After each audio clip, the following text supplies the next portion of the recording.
We're going to move on to judging. So I'd like to introduce Ontario's FTC lead judge advisor, John Shaw, to give you an overview of judging for this season for FTC. Take it away, John. Thanks, Karthik. Um, yeah, we're going to talk about judging and awards. It's much simpler than the rostering. It's the judge's task is to determine the winners of the awards based on information we gain at that event and also some submitted materials from the teams. The key part of that sentence is using the information we gain at the event, and we judge against published criteria. Overall, with judging at remote events, we're going to try and keep it as standard, if I can use that word, or traditional as we can. Obviously, the actual restrictions in place at the time of the event will determine the details. Uh, the first core values and the mission don't change. And I'm going to try and concentrate on what's new for 2020, 2021. Boy, I have trouble saying 2020, 21, whatever. And also for remote events. The awards, there's a detailed description in both the game manual part 1 and the judge and judge advisor manuals. The interesting thing about First Tech Challenge is that the judge and judge advisor manual is right there in the team resources. It's available to anybody who wants to look at it. For FRC, that judge or that manual is confidential to judges and judge advisors. So I would say go and have a look at both of those things with respect to the awards. Just be a little bit careful. You can Google and find them, but there are older versions of these documents stored on the web in a lot of places. The game manual was revised in December. The latest revision of the judge and judge advisor manual comes from November. So our awards, I'll just talk about them briefly. Inspire, which is something like a First Robotics Competition Chairman's or First Lego League Challenge Champions. It's the most significant award. It's the highest award. It represents a team which shows us excellence in basically all the areas. No change from last year. Think Award, there is a change. It used to be based on the engineering notebook, and now it's based on the engineering portfolio. And I'll talk about what that is in a minute or two. Next slide. We do have Machine Creativity and Innovation Awards as an FRC. We have the Innovate Award, the Robot Design Award, and the Control Award. We also have Team Attributes Awards, the Connect Award, and the Motivate Award. So those awards are about the team, and the Machine Awards are about the robot. Next slide.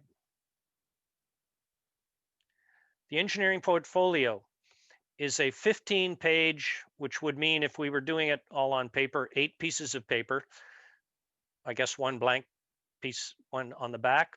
Summary of the team and the robot. You can think of it as a best of the engineering notebook. There's a lot of details written into the manuals about what should be in there, but it's basically an executive summary.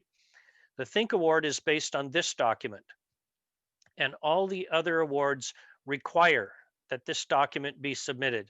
In FTC, we don't like to use the word disqualified or anything like that. There's a pretty broad interpretation of all of these things, but you have to have an engineering portfolio to win the awards.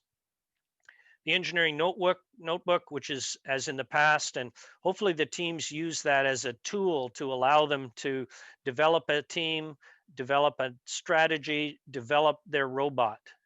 It's not required for awards this year as it has been in the past. So in that respect, it is optional.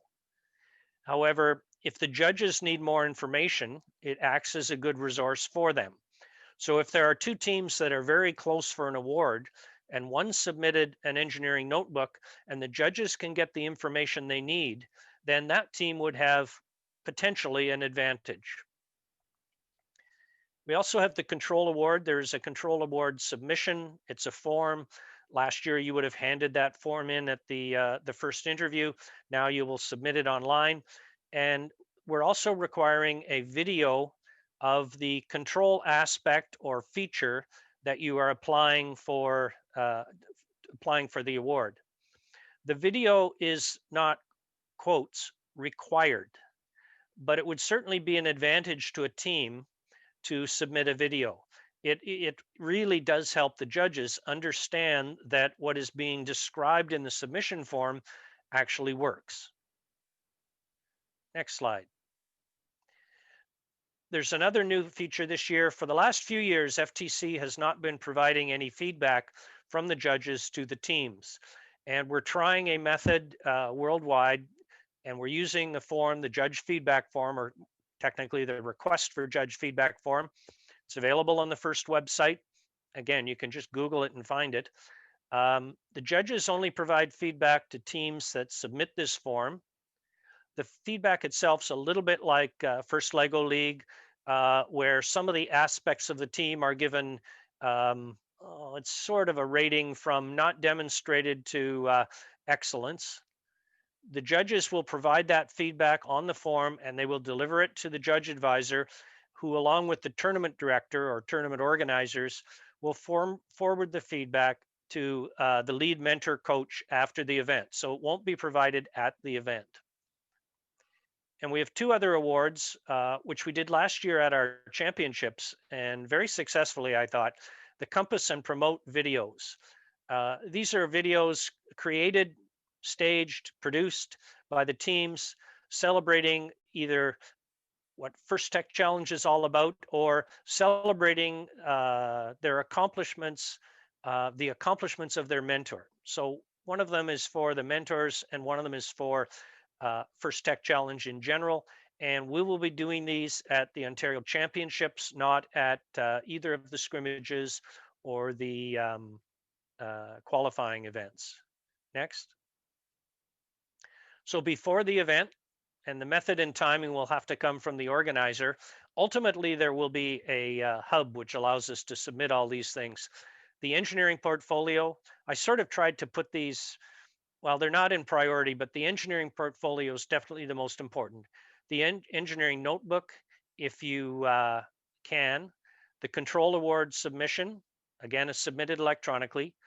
The control award video, the request for judge feedback form, and that's an electronic form, and it'll be submitted. And again, the organizers will tell you how to do it, but basically it'll be dropped into some sort of folder online, and then the judges can access it from there. And then, of course, the Compass and Promote videos. We don't have a real event where things get handed to the judges. And this is an aspect which we think might carry over to future years, because if judges see teams first thing in the morning, and that's the first time they get to see the engineering portfolio or engineering notebook, that puts a lot of time pressure on the judges. If we can have it the day before, that will actually help us quite a bit. So more to come on the exact timing and method of doing that. Next slide. So what do you expect? Well, there's going to be 2 judging sessions, Tuesday and Wednesday evenings. The times for the teams will be preset. The teams are notified in advance. Tuesday, we're calling the formal interview. So this replaces the, whatever it was, 8 a.m. Meeting interview. The teams join the Zoom meeting at the lobby or the main room at an appointed time, along with 1 or 2 coaches and mentors who will be silent observers. We really would like to have a couple of coaches or mentors join the meeting. The students join. They don't have to be physically in the same room. Ultimately, the students will do all the speaking and presenting. And the host will check the names, but if you could write your name sort of John 123, no last names. And so it signifies that I'm John and I'm on team 123, 1234, whatever. The host will then move the team members out to the judging room, and there will be 2 or 3 judges there. Teams do a 5-minute presentation about the robot and the team, so both aspects. And then the judges will ask questions for 10 minutes. So that's exactly the same as a traditional event. The teams exit the judging room. Teams are to follow the pandemic restrictions for your area, your health unit, your school. You don't have to be in the same place. That's the beauty of Zoom. And there may be many separate participants joining the judging. We've done this for First Lego League a couple of times. It really works pretty well. In general, I would say the students are more comfortable with it than us old people. Next slide. Wednesday replaces the pit interview. So we have a second interview. instead of judges going out and talking to the teams in the pits, we have the teams coming back. So it's sort of like the old FLL callback process, but all the teams are called back and they'll get questions on all the subjects. They join the meetings just as on Tuesday. They will see different judges. They do their 5-minute presentation about the robot and the team. The judges ask questions. Then the team exits the judging room.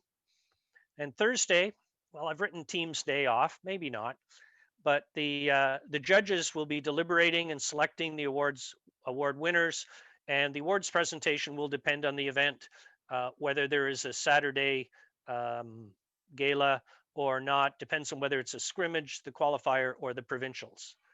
Next slide.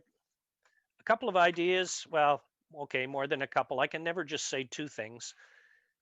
Practice having meetings, practice doing the presentations. The sound and the lighting is pretty important.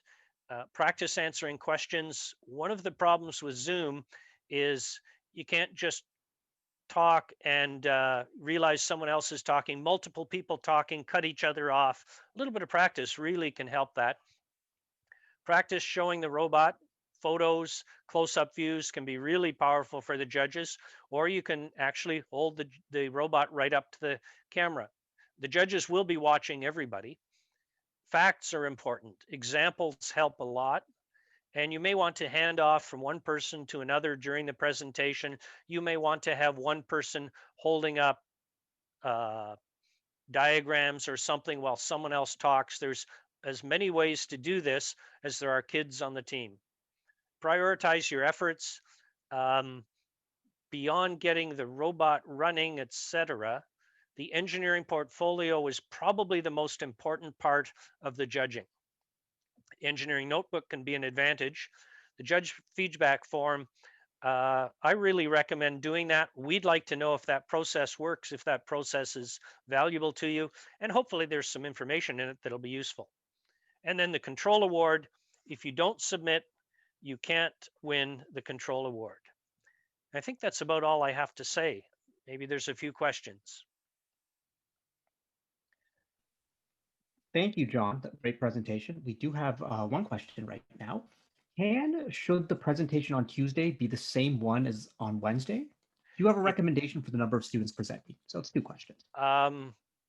The number of students on a team is 15.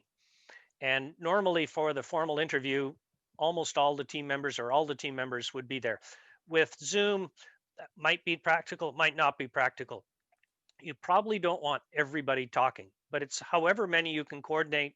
We do like to see everybody participating and having fun with the presentation. For the presentation on Tuesday, there's nothing wrong at all with doing the same one on Wednesday. But if you had coaches in the room and you get together and talk about what went well on Tuesday, you might learn something and you might want to try something a little bit different on the Wednesday. And people being people, you're probably not as nervous the second time around.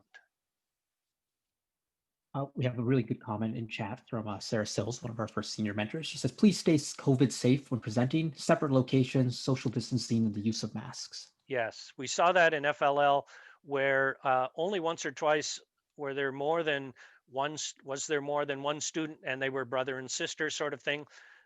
Yes, absolutely. Follow the guidelines, follow the local health guidelines, your school guidelines, and the provincial guidelines. Yeah, good point, Sarah.